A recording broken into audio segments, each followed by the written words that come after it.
오늘은 부처님 오신 날입니다. 절에 갔다 오셨나요? 뭐 중요하겠어요, 절에 가는 게. 부처님이 보시면 아마 좀 한심해 하실 일입니다. 부처님 오신 날. 예, 부처님이 세상에 오셨습니다. 당신이 세상에 오셨죠? 어떤 존재로 오셨나요? 대승불교에서는 보살로 왔다 이렇게 말하죠. 도리천에 있다가 저 부모님 좋다, 날만한 때가 되었다, 스스로 태어나길 결의하시고 그렇게 태어났다고 말하지만 시달타가 세상에 태어날 때 시달타는 중생이었어요. 보살은 중생이죠. 사실은 보살은 중생이에요. 보살은 성인이 아닙니다. 보살이란 말의 기본 원어가 보디사타죠. 보디사타. 보디사타는 부처가 되기를 소원한 자 이런 뜻이죠. 부처가 되기를 소원한 자. 아이러니하게도 부처가 되기를 소원한 자는요, 성인이 못 돼요. 왜? 수다원을 임류라고 불러요. 수다원이 임류, 흐름에 들어가는 거예요. 흐름에 들면요, 흐름을 따라서 끝나버려요. 그래서 수다원의 성인이 되면 수다원 성인이 살 수 있는 생이 한정됩니다. 경기에 나오지, 그건. 7생 이상을 못 살아요. 근데 부처가 되기 위해서는요, 수천, 수만, 수억 생을 살아야 돼요. 바람을 닦아야 되니까. 그래서 보살은 성인이 못 돼요. 중생이란 말이죠. 우리랑 똑같은 중생이에요. 화내고 욕심내고 결혼하고 아들 낳고 다 해요. 중생으로서 세상에 오신 거예요. 중생으로 세상을 살다가 29살 때, 29살, 요즘은 19살이 뭐야? 14살만 돼도 세상 다 할 것 같아, 애들이.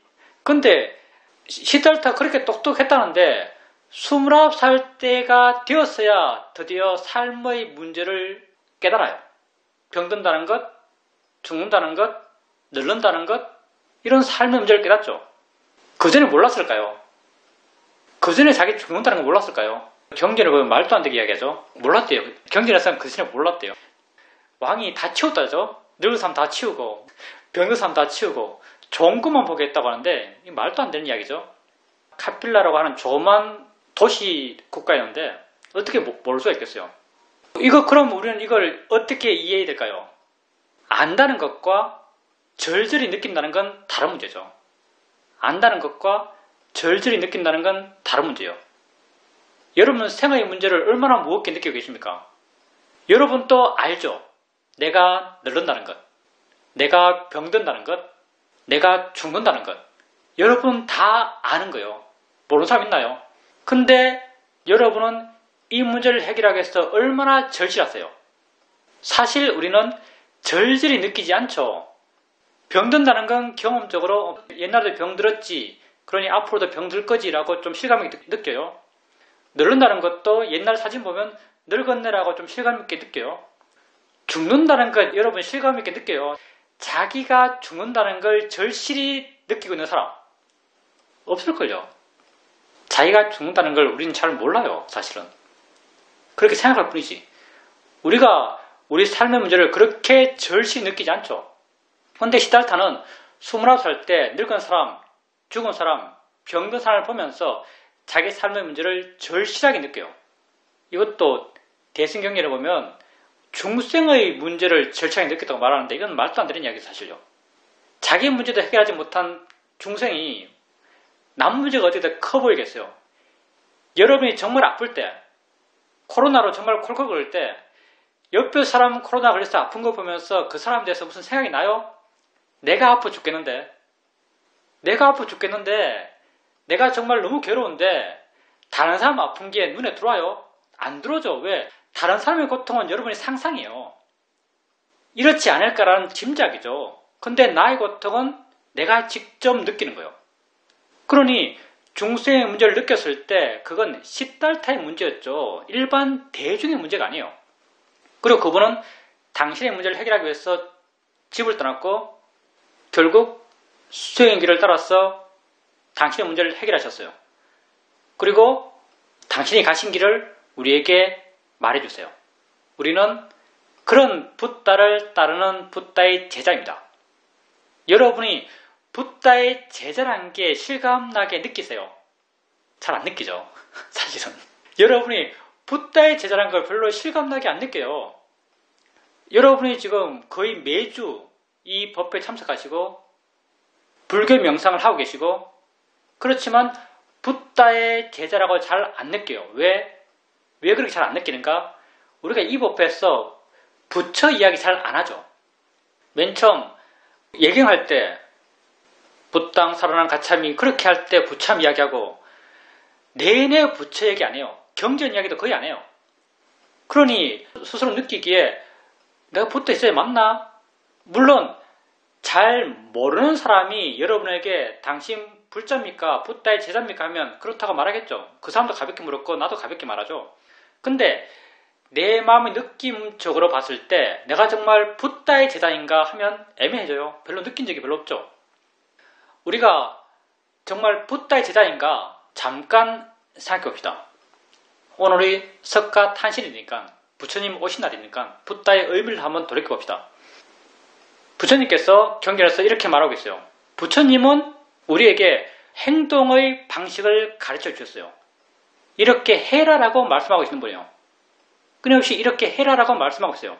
근데 부처님이 이렇게 해라라고 말하고 있는 그 방식과 이 법에서 이렇게 하세요라고 말하는 것은 굉장히 달라요. 부처님 말씀은 고어를 쓰고 있죠. 빨리를 기본으로 한 옛날식 표현이에요. 우리는 지금 우리가 쓰는 말을 쓰고 있죠. 우리에게 익숙한 언어를 쓰고 있어요. 그래서 부처님이 서설글로 짐작되는 말을 거의 안 써요. 거의 안 쓰고 있죠. 왜 거의 안 쓰는가? 내가 수행하면서 그 말을 따라서 나의 수행을 이해하지 않았기 때문에. 그래서 쇼민 수행, 여러분이 지금 하고 있는 수행이 쇼민 수행이고 여러분이 느끼기에 나는 쇼민 수행을 하는 사람이라고 느끼긴 할 거예요. 그래서 미얀마에서 전통적으로 공부했던 스님들, 경전을 정말 열심히 읽었던 스님들, 그리고 경전의 말 그런 게 워낙 익숙하니까 판사들도 판례집을 엄청 많이 읽고 법률집 그런 걸 엄청 많이 읽다 보면 말을 거의 법률적 용어를 가지고 쓰잖아요. 그거 비슷하게 경전을 엄청 많이 읽은 사람들은 경전에 나오는 말로 자기 이해를 표현할 수 있을 거예요. 표현하는 게 익숙할 거예요. 근데 우리 같은 경우 사회도 마찬가지일 거예요. 수행하는 사람은 바른 수행을 하는 사람은 점점 내가 줄어들어가는 사람이에요. 점점 나의 의지가 약해져가는 사람이죠. 점점 나의 의지가 약해져가는 사람이 언어를 쓸 때 저 내면에 있는 내게 정말 익숙한 언어를 쓰겠어요? 아니면은 내가 배워서 익힌 그런 언어를 쓰겠어요? 당연히 내가 익숙하게 쓰는 내면에서 우러나오는 그런 말들을 쓸 거예요. 그래서 여러분이 수행에 나가면서 자기를 지켜보고 자기를 이해해가면서 그 이해를 표현하는 말들은요. 아주 익숙한 말이에요. 어떤 측면 아주 유치한 표현들이에요. 이렇게 우리가 수행을 해가면서 이해를 쌓아왔던 도구로서의 언어들은요. 아주 일상으로서 그 이해를 쌓아왔어요. 일상으로서 이해를 쌓아왔기 때문에 우리가 수행을 이야기할 때도 아주 일상적인 말로 수행을 이야기합니다. 그래서 전통적인 불교 공부를 하시고 그런 불교적 표현에 익숙한 사람들, 그런 사람들이 쇼맨 수행 이야기를 들으면은 그것도 불교냐라고 사실 말해요. 공부 많이 한 사람들은 쇼맨 수행을 붓다의 가르침을 따르지 않는다고 말해요. 심지어는 왜? 부처가 한 말을 하나도 안 하니까. 부처가 하는 말을 하나도 안 하기 때문에 어떤 스님이 이전에 미얀마에서 만났을 때 같이 식사하면서 한국에서부터 알았던 스님이고 내가 한국에서 미얀마 3위계를 받을 때 그 스님에게 받았어요. 양군에서 만나서 식사하면서 그 스님이 내게 이런 요구를 했어요. 네가 가서 떼자니아 사이도를 만나면 떼자니아를 만나면은 이 말을 전해주라 그래요. 무슨 말을 전해줄까요? 그러니까 네 말 하지 말고 부처님 말씀을 하라라고 전해줘라라고 내게 말한 적 있죠. 그런 분들 만나면 항상 이런 이야기를 듣습니다. 쇼면 수행을 하는 분들은 그러면 우리가 하고 있는 수행이 과연 붓다의 가르침에 부합하는가 합당한가를 한 번쯤은 생각해 볼 필요가 있어요. 왜? 붓다가 가장 지혜로운 분이니까. 붓다가 일체지를 갖고 있는 분이에요. 일체지라고 한다면요. 알고자 하는 것을 장애 없이 알 수 있는 지혜를 갖고 있는 분이에요. 그리고 일체지는요. 전지전능과는 전혀 다른 거예요. 신은 전지전능합니다. 우리가 생각하는 신은. 그렇지만 붓다는 전지전능하지 않아요. 붓다는 단지 알고자 하는 것을 알 수 있는 지혜를 갖고 있는 분이에요. 바르게 알고 있는 분이죠. 그래서 붓다가 우리에게 말씀해 준 그런 내용들은 다 우리는 참이라고 알고 참이라고 믿습니다. 붓다는 우리에게 이렇게 말해요. 붓다는 대임성경에서 이런 말합니다. 비구는 걸을 때 걷는 줄 안다. 이게 붓다의 가르침이에요. 붓다의 가르침은 결코 심오하지 않습니다. 붓다의 가르침은 실천이고 우리를 하여금 그렇게 하라라고 말하고 있는 그런 가르침이에요. 비구는 걸을 때 걷는 줄 안다. 비구는 앉을 때 앉은 줄 안다. 비구는 누울 때 누운 줄 안다. 비구는 설 때 선 줄 안다. 이렇게 말하고 있죠. 여러분 지금 이 수행하면서 이렇게 하고 있나요? 예, 하고 있죠 여러분. 여러분 이 수행하면서 이렇게 하고 있어요. 걸으면서 걷는 줄 알고, 앉으면서 앉은 줄 알고, 서면서 선 줄 알고, 누우면서 누운 줄 알아요. 그게 여러분이 하고 있는 알아차림이죠. 또 붓다는 대념적용에서 앉을 때나 설 때나 걸을 때나 누울 때나 말할 때나 침묵할 때나 바로 들 때나 바로 내릴 때나 옷 입을 때랑 옷 벗을 때랑 화장실에 가서 대변 볼 때랑 소변 볼 때랑 항상 알아차림이 있어라라고 말하고 있어요. 항상 알아차림이 있어라라고 대념적용에서 말하고 있죠. 여러분 이렇게 하고 있나요? 예, 여러분 이렇게 하고 있어요. 만약에 수행 방법을 이야기할 때 가장 갈라지는 큰 분기점이 뭐냐면요. 강하게 한 대상을 안다는 것, 약하게 두루뭉실하게 여러 가지를 안다는 것. 이게 큰 분기점으로 갈라져요. 서로 네가 맞다 내가 맞다 그러고 있어요. 근데 유감스럽게도 약하게 두루뭉실하게 여러 가지를 아는 것은 우리만 하는 이야기예요. 거의. 물론 우리 외에 완전히 없지는 않겠지만 대부분 반대편이에요. 대부분 대상을 강하게 잡고 대상을 분명히 알고 대상을 파헤치듯이 강한 힘으로 알아야만 실자는 법을 볼 수 있다. 이게 거의 대부분의 수행적 접근이에요. 근데 우리는 반대죠. 우리는 가볍게 알아라, 자유롭게 알아라 이렇게 말하고 있어요. 만약에 부처님 말씀처럼 앉을 때랑 누울 때나 설 때랑 대인 볼 때랑 소인 볼 때랑 말할 때랑 침묵할 때랑 바로 들 때, 바로 내릴 때, 옷 입을 때, 옷 벗을 때 항상 알아차림을 할 수 있는 알아차림. 여러분 해봐서 알아요. 항상 알아차림을 할 수 있는 알아차림은요. 가볍게 흘러가는 알아차림일 수밖에 없어요. 만약에 여러분이 하나하나에 주목한다면 하나하나의 포인트를 두고 하나하나에 힘을 주면서 알아차림을 한다면 결코 이어지게 알아갈 수 없어요. 결코 이 모든 상황에서 알아갈 수가 없어요. 부처님께서 모든 활동 속에서 항상 알아차림이 있으라라고 말했어요. 모든 활동 속에서 항상 알아차림을 하기 위해서는요. 알아차림이 가벼울 수밖에 없어야 되고요. 알아차림에 나의 노력이 점점 줄어들어 가야 돼요. 여러분 해봐서 분명히 알 겁니다. 나의 노력으로 하는 알아차림은요. 분절돼요. 여기 머물렀다가 저기 머물렀다가 이어갈 수가 없어요. 잊을 때는 확실하게 잊어버리죠. 이어간 알아차림, 의지가 약한 알아차림, 나아가서는 내가 하려 하지 않아도 되는 알아차림. 이런 알아차림만이 이렇게 수많은 삶의 경험 속에서 지속적으로 알아차림을 할 수 있다는 것을 우리는 실천적으로 경험적으로 알아요. 우리가 붓다의 가르침을 따르고 있죠. 붓다가 경전에서 이렇게 말하고 있으니까.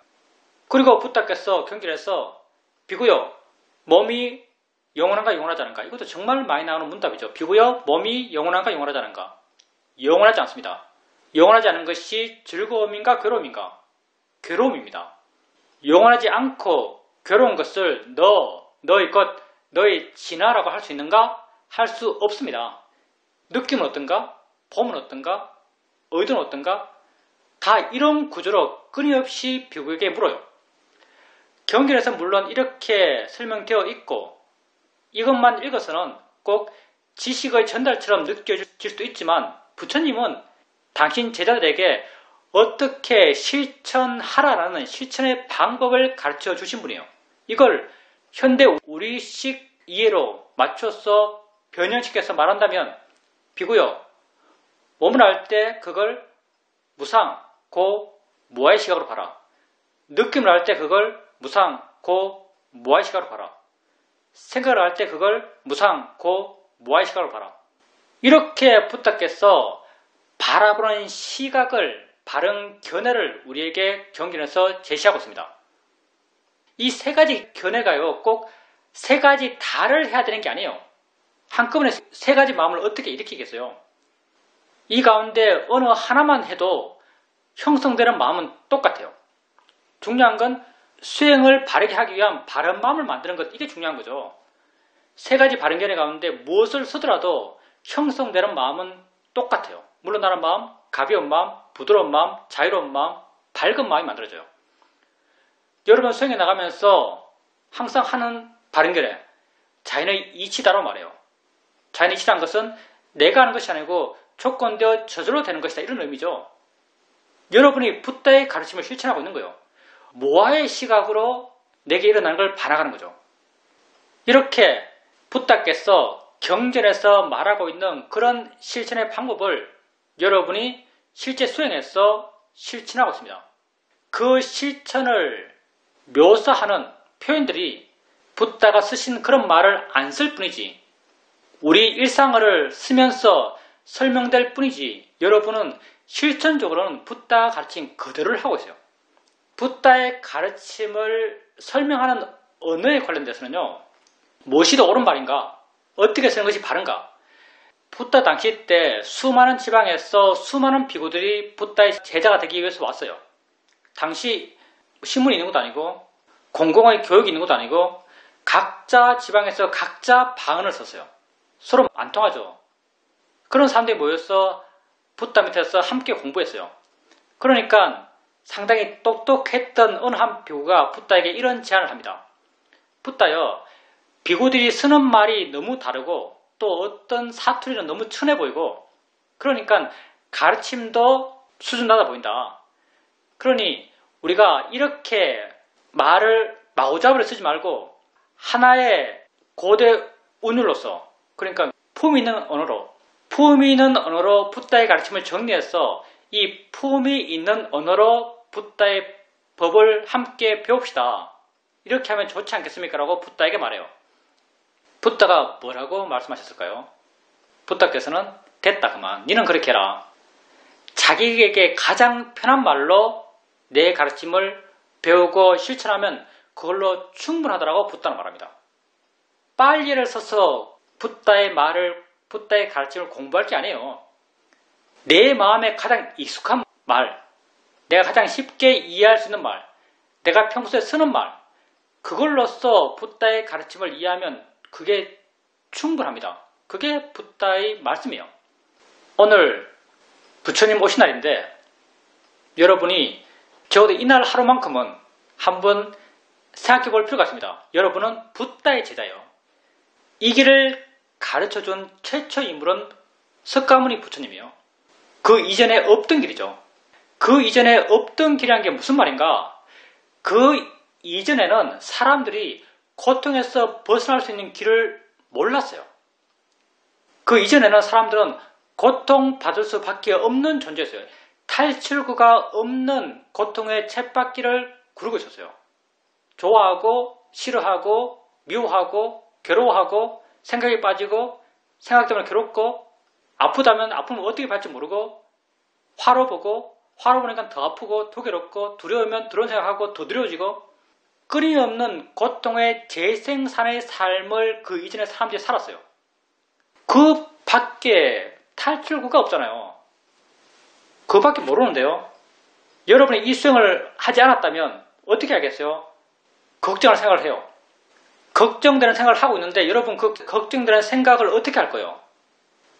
더 걱정하겠죠. 걱정이 더 깊어지겠죠. 마음이 더 괴로울 거예요. 그 이외에 무슨 탈출구가 있죠? 도망가는 것도 하나의 방법이죠. 영화 보고 노래 듣고 잠자고. 근데 그 걱정거리가 정말 치명적이라면 돌아서면 이전의 강도 그대로 내게 와요. 그 이전의 사람들은 자기 삶의 고통을 벗어날 수 있는 길이 없었어요. 붓다께서 세상에 나와서 이 길을 발견하셨죠. 붓다께서 발견하신 이 길은요, 가장 먼저 자신이 어떤 존재인지를 이해하면서부터 출발해요. 우리가 어떤 존재인지. 막연히 내가 지금 이 순간 산다, 이게 아니고요. 나는 보는 존재고, 듣는 존재고, 느낀 존재고, 생각하는 존재라는 걸 아셨죠. 그게 안입이 설신의 색선양 미적법이에요. 우리가 아주 박제화된, 오래된 가르침처럼 느끼지만 이게 정말 붓다의 가르침에 가장 뿌리 깊이 박혀있는 근본 같은 거죠. 우리는 이 순간 알무 존재예요.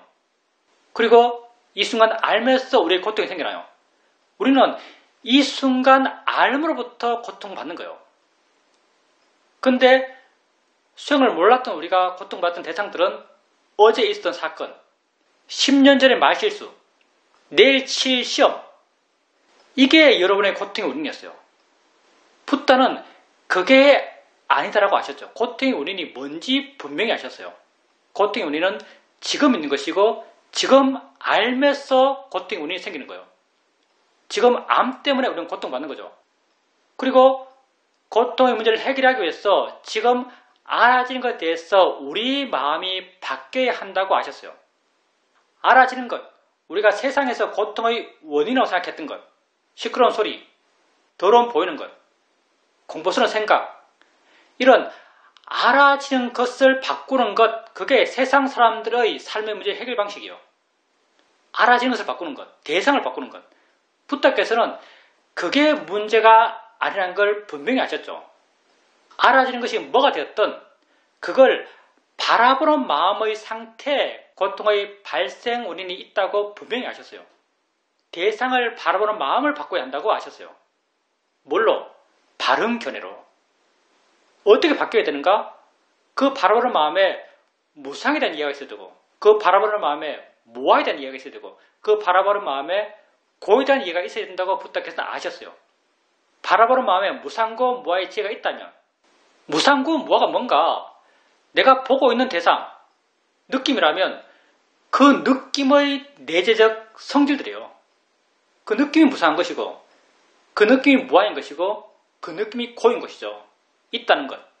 그래서 붓다께서 대상을 바꾸는 것이 아니고 마음을 바꿔야 한다고 아셨고, 그 바뀌어야 할 마음의 방향을 무상고 무아로 표현하셨죠.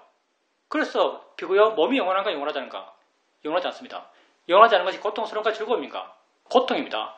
고통스럽고 영원하지 않은 것을 너 지나라고 할 수 있느냐? 할 수 없습니다.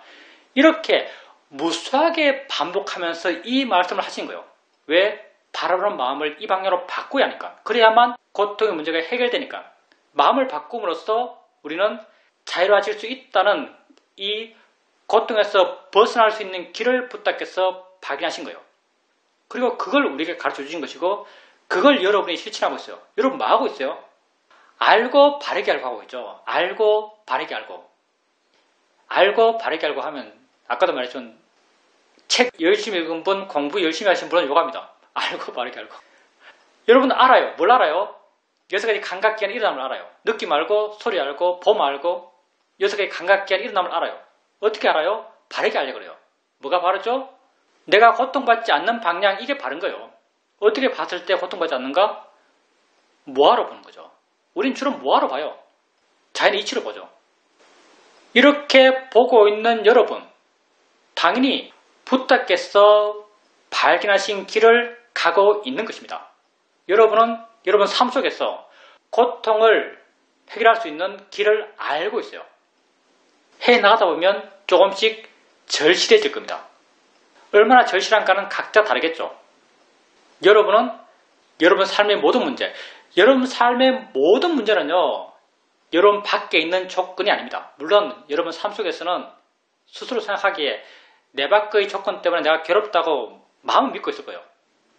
그러니 여러분 절실하지 않은 거죠. 마음은 그렇게 믿고 있을 겁니다. 근데 붓다는 단호하게 그게 아니다라고 말해요. 그리고 사실 그게 아니에요. 왜냐하면 나를 괴롭히는 소리도 어떨 때는 듣기 좋으니까, 보기 싫으면 보이는 것도 어떨 때는 보기 좋으니까, 공포스러운 생각도 어떨 때는 그 생각이 재밌으니까, 대상 때문에 괴로운 게 아니에요. 알아지는 것 때문에 괴로운 게 아니에요. 알아지는 것을 알고 있는 마음 때문에 괴로운 거예요. 여러분 괴로움의 절대적 원인은 여러분 마음의 상태예요. 부탁께서는 그렇게 어떻게 하면 괴롭지 않을 수 있는 마음이 될 수 있는가를 발견하셨고 그 길을 우리에게 가르쳐 주신 것이고 그 길을 여러분이 가고 있는 거예요. 느낌 알면서 자연히 이치하라고 하면서 가는 거예요. 소리 들으면서 소리일 뿐이지라고 하면서 가는 거예요.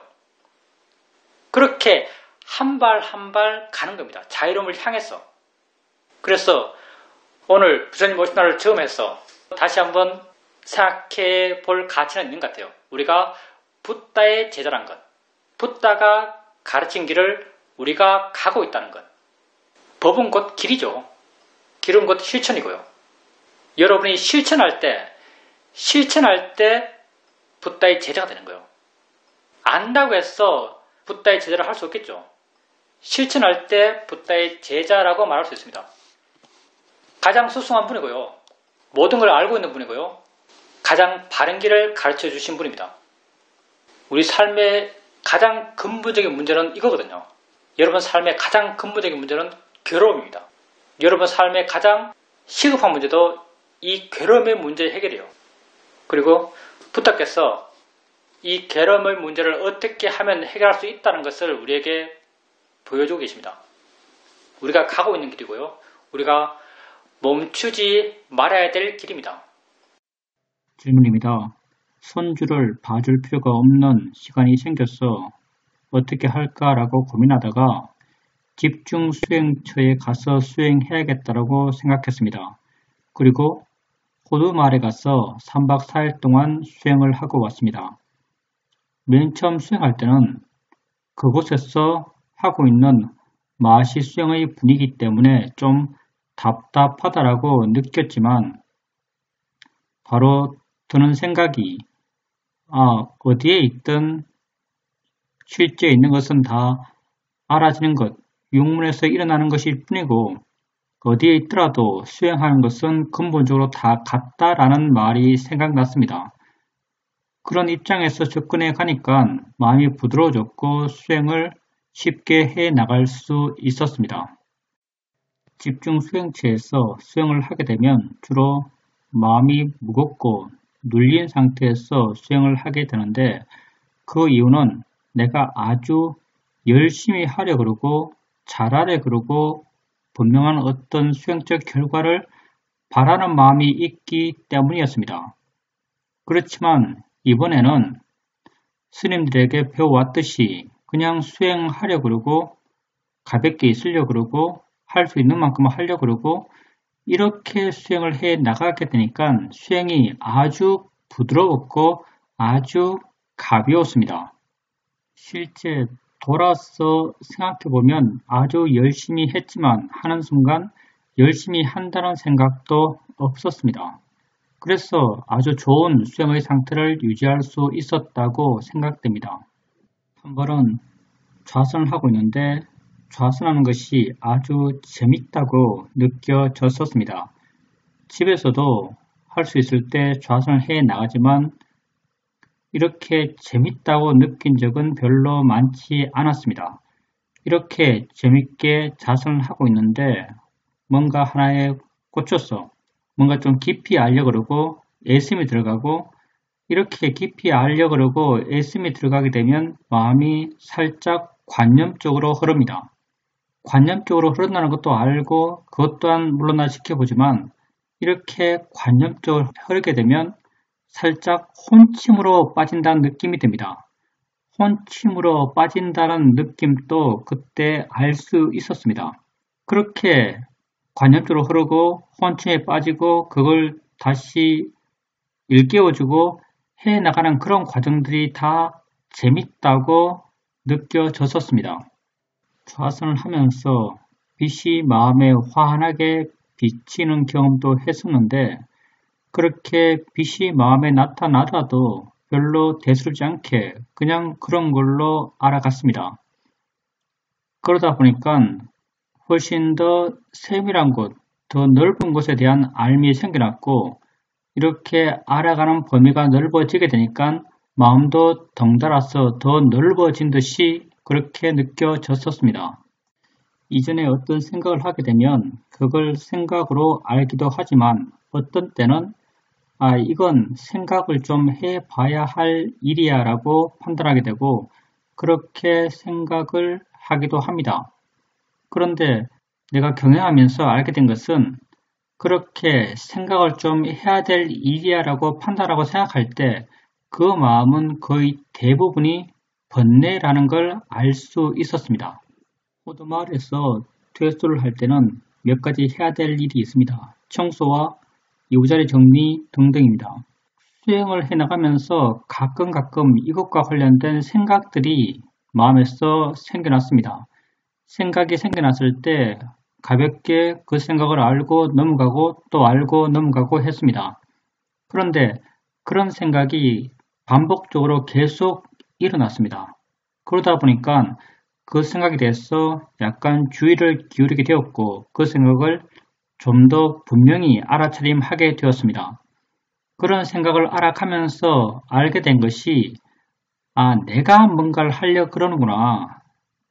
내가 들어가니까 그 생각의 에너지가 강해지고 그렇게 내가 뭘 한다는 생각이 있으니까 그 생각이 반복적으로 일어나는구나 라고 알게 되었습니다. 그렇게 되니까 좀 더 진지하게 그 생각들을 보게 되었고 그 생각들을 대상으로서 이해할 수 있었습니다.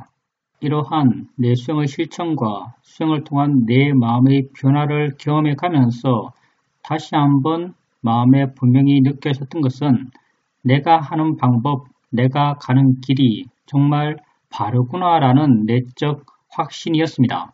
그리고 수행의 과정에서 내가 평소 수행하면서 알았던 것, 그리고 스님들에게 들었던 법문들, 그런 것들이 자연스럽게 생겨나고 자연스럽게 적용되면서 자연스럽게 내 마음을 변화시켜 나가는 그런 체험들을 많이 했습니다.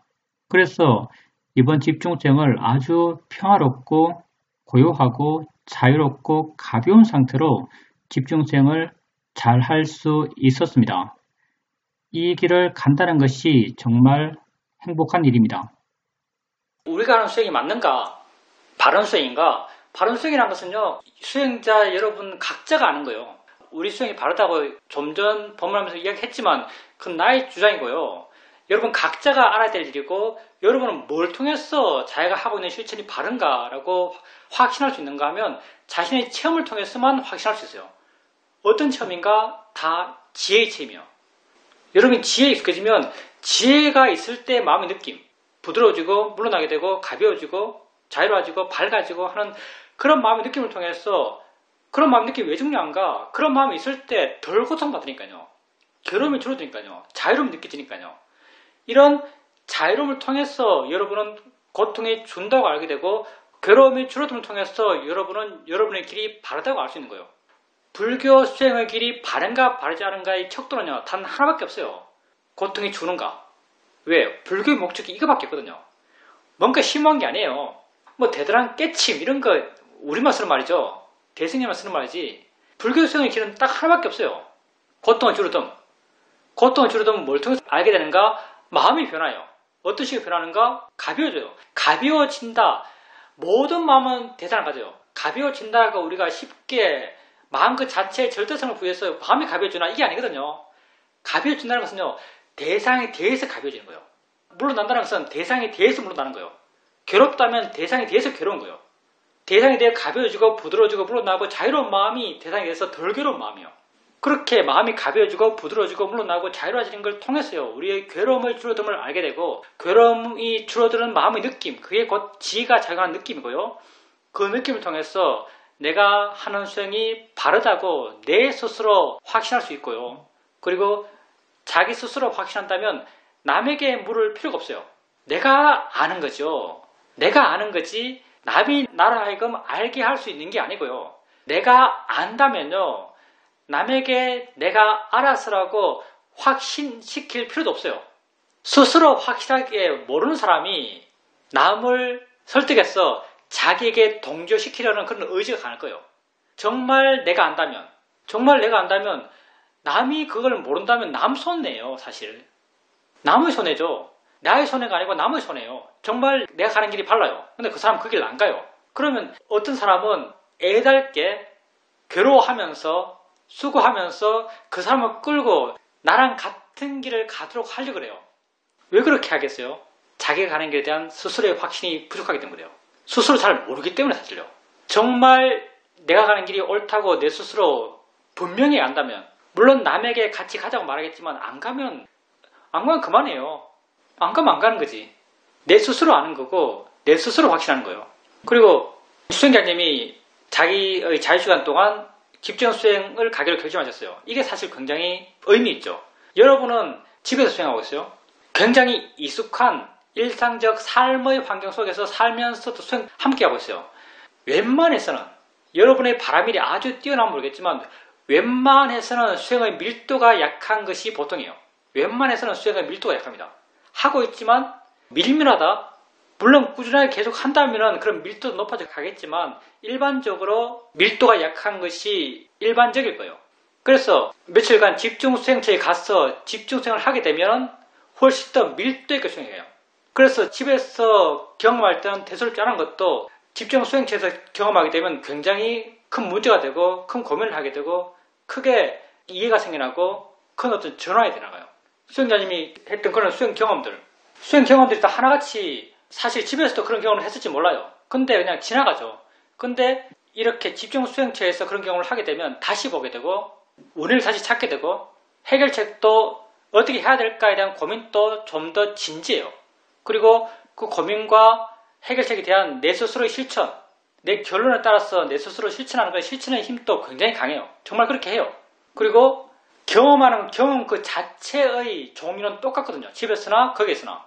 근데 집에서는 수행의 일종 매너리즘 했던 대로 그렇게 해왔다면 집중 수행체에서는 그런 경험들이 좀 더 선명하고 경험들이 좀 더 선명하니까 그 경험에 대해서 대처하는 것도 훨씬 더 능동적이고 활동적이에요. 능동성과 활동성이 수행자님 말씀으로는 뭐 우리가 말해줬던 그러니까 스님들이 수행과 법을 이야기할 때 그런 이야기를 듣고 그걸 수행자님이 그런 수행 실천에서 써나가면서 이용하면서 그 이용의 결과로서 또 마음의 변화를 체험하고 그런 것들이 다 집중 수행처에서 밀도 있는 수행을 하니까 가능한 것이거든요. 그리고 마음이 밝아진 것. 빛 같은 경우는 빛이 한 곳에 모인다면 그렇게 바람직하지 않을 수도 있어요. 근데 전반적으로 마음이 밝다고 한다면 이건 기본적으로 좋은 마음 상태라고 할 수 있습니다. 밝은 것, 그것 또한 가볍고 깨어있는 마음이 형성화시킨 관념이에요. 밝음도 사실 관념이거든요. 근데 좋은 마음이 만들어낸 관념이라고. 그리고 그 청소 관련돼서 퇴소할 때 청소를 어떻게 할 것인가에 대한 고민들, 그런 고민을 하죠. 사실은 수행자님이 집에서도 그런 생각 많이 해요. 사람 관련돼서 뭐 집 관리하는 관련돼서 옆집 사람 관련돼서 수많은 생각을 해요. 그 수많은 생각들이 주로 번뇌가 많고요. 그럼 번뇌로 수많은 생각을 하고 있어요. 근데 수행체에서 집중 수행체에서 수행을 하면서 마음이 좋아졌을 때 그런 생각이 일어났어요. 그런 생각이 일어났을 때 수행자님이 그걸 한번 수행의 대상으로 보려는 마음을 일으켜요. 근데 이게 정말 중요하거든요. 왜냐하면 이거 원래 다 아는 거예요. 여기 참석하신 분들 이게 무슨 말인지 다 알아요. 번뇌가 일어나면 번뇌 생각이 나면 그걸 생각으로 알아라. 이거 다 알아요. 근데 실제 삶에서 실제 삶의 내용을 갖고 생각이 일어나고 이렇게 실제 삶에서 실제 삶의 내용을 가진 생각이 났을 때 그 생각을 수행의 대상으로 보려고 그러고 수행의 대상으로 보는 실천을 하고 하는 것은요 전혀 차원이 다른 문제예요. 뭔가 정말 생각이지 대상으로 봐야지 이 생각일 뿐이지 하면서 내용에 대해서 마음이 물러나고 가벼워지고 그리고 그런 생각의 내용을 보면서 무엇이 바른가에 대한 내 판단에 서고 무엇이 바른가에 대한 내 판단에 서고 그 판단대로 행동하고 이게 실제 상황에서 실제 이렇게 한다는 것은요 수행에 굉장히 능숙해진 것이고 굉장히 느낌이 달라요.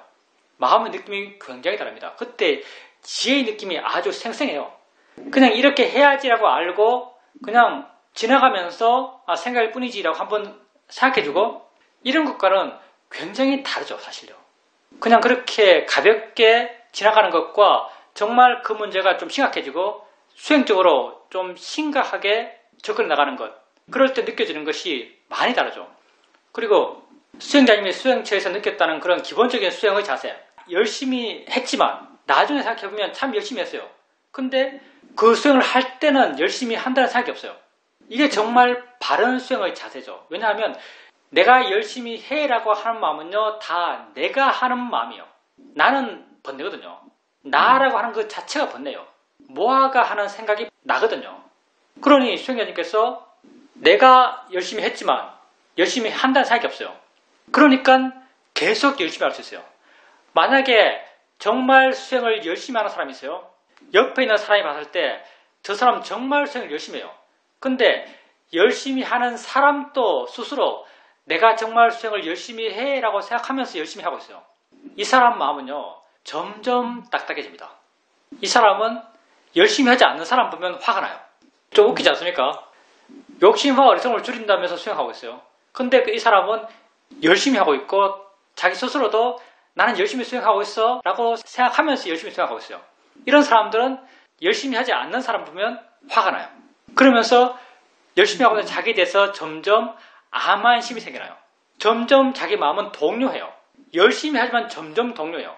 열심히 하지만 점점 수행하는 마음이 바람직하지 않는 방향으로 바뀌어가요. 수행한다는 것은요, 바른 수행하는 마음을 키워가는 거예요.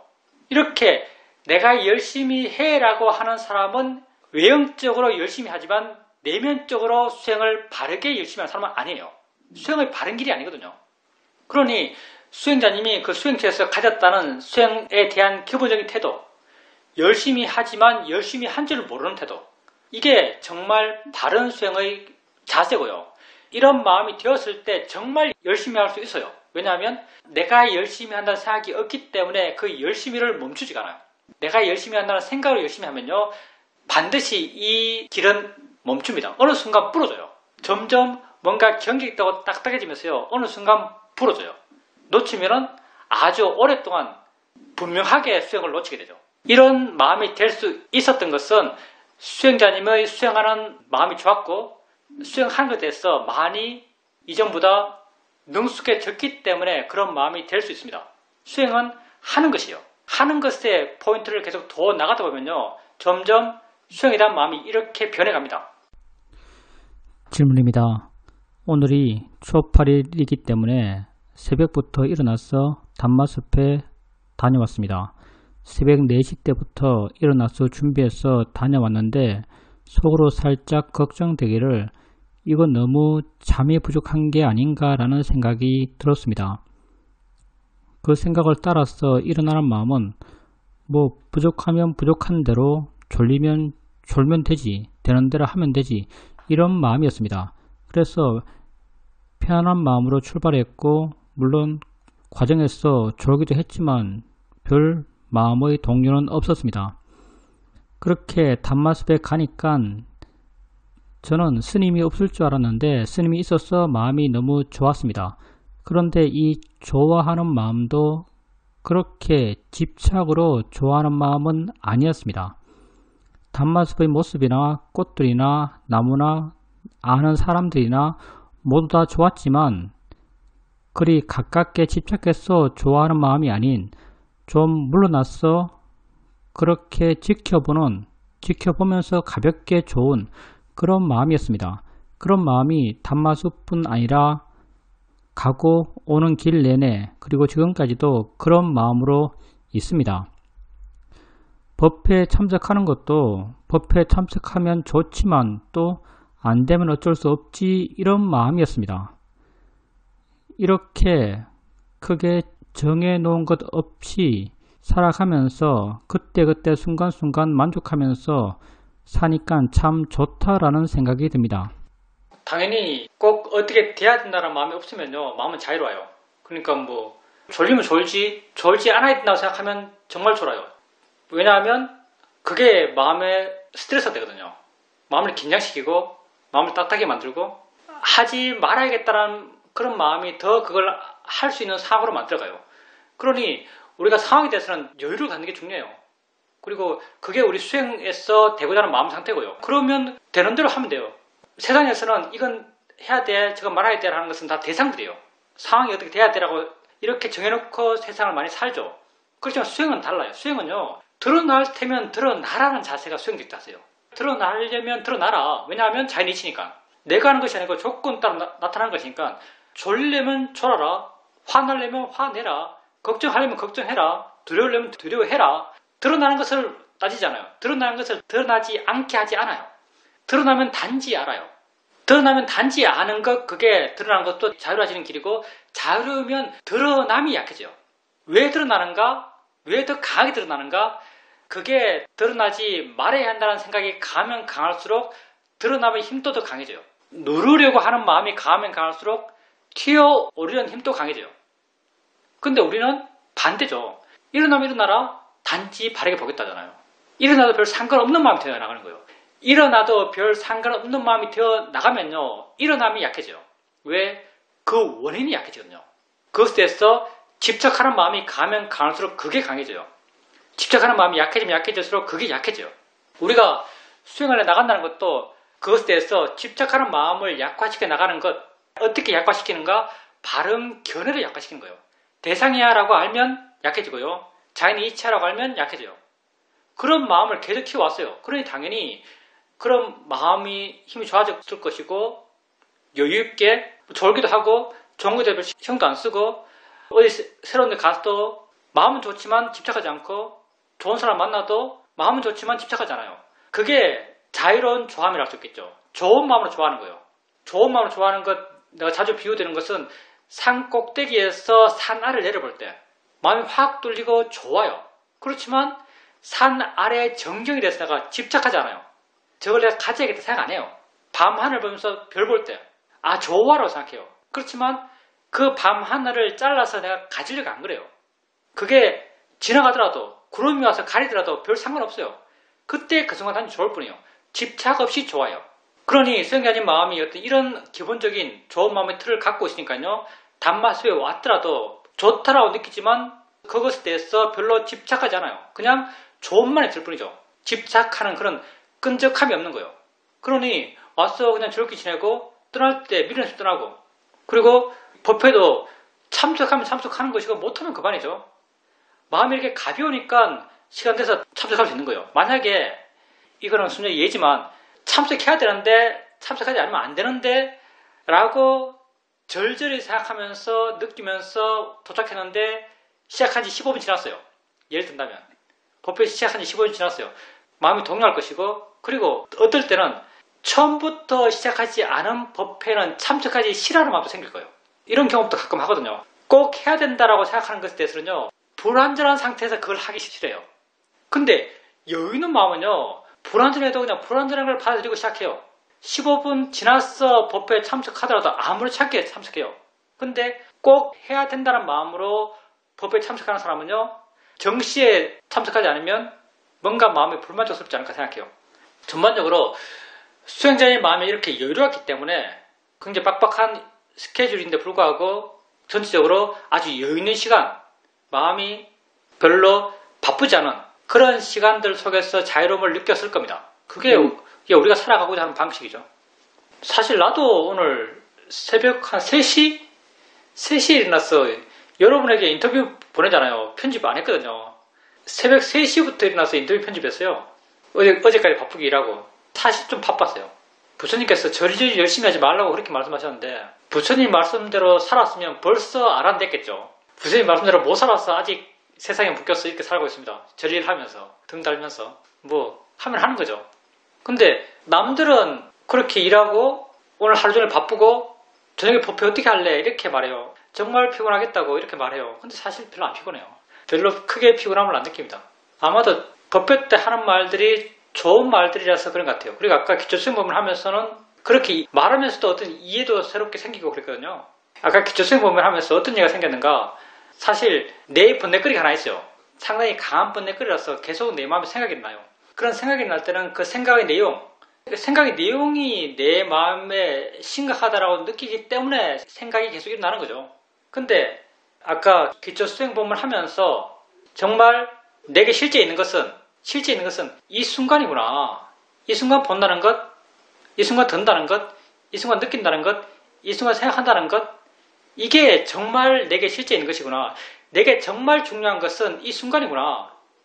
이 봄, 드럼, 느낌, 생각, 맛, 냄새, 이런 이 순간 실제 내게 있는 것이 정말 내게 중요한 것이구나 라는 것을 다시 한번 느꼈어요. 아까 기초수행 부분을 하면서 내 번뇌거리는 지금 있는 게 아니거든요. 과거의 것이고 미래의 것이죠. 지금 없는 것이요. 지금 없는 것이 끊임없이 내 마음을 당기고 있어요. 괴로움의 방향으로 내 마음을 당기고 있는 거죠. 근데 물론 이런 생각의 내용이 없어야 되는 건 아닙니다. 이런 생각의 내용이 없다면 우리 삶이 아니죠. 근데 이런 생각의 내용이 있더라도 우리는 자유로워질 필요가 있어요. 마음이 자유롭다면 그런 생각이 있더라도 마음은 자유로울 수 있어요. 그리고 설령 지금 우리가 그런 생각으로 인해서 마음이 끌려가더라도요. 우리는 자유로움의 방향으로 한 발 뗄 수 있는 그런 수단을 갖고 있어요. 설령 지금 그런 내 번뇌거리의 생각 때문에 내 마음이 끌려간다 하더라도요. 그냥 무방어적으로 아무 대처 없이 그냥 끌려가는 것, 이건 정말 비참한 것이고요. 어떤 측면에서 고통의 길에 대해서 내가 전혀 대처할 수 없는 그런 상황이죠. 근데 여러분이 만약 그렇게 끌려가면서 내 마음이 그걸 치우쳐가면서 괴로움이 생긴다 하더라도 그것에 대해서 생각이지라고 한번 해주는 순간, 대상일 뿐이지라고 한번 해주는 생각, 자인의 이치지라고 한번 바르게 벌려가는 순간, 그 순간 여러분은 그러한 여러분의 체험으로부터 자유로움을 향해서 한 발 떼는 거죠. 그렇게 하는 것과 그렇게 하지 않는 것은 전혀 다른 삶의 수준이에요. 전혀 다른 마음의 수준이죠. 여러분 삶에서는 무수한 문제들이 생깁니다. 무수한 고통이 원인들이 생겨나요. 다 알아지는 대상들이에요. 그것들에 대해서 여러분 마음이 설령 동요하고 괴롭더라도 여러분은 자유로움을 향해서 노력하는 그 방향으로 나아가려는 그런 마음씀을 멈추지 마세요. 그런 마음씀을 멈춘다면요. 여러분에게는 희망이 없어요. 그냥 휘말려 갈 뿐이에요. 여러분에게는 의지처가 없어요. 자유로움을 향한 그런 마음씀에 게으르지 마십시오.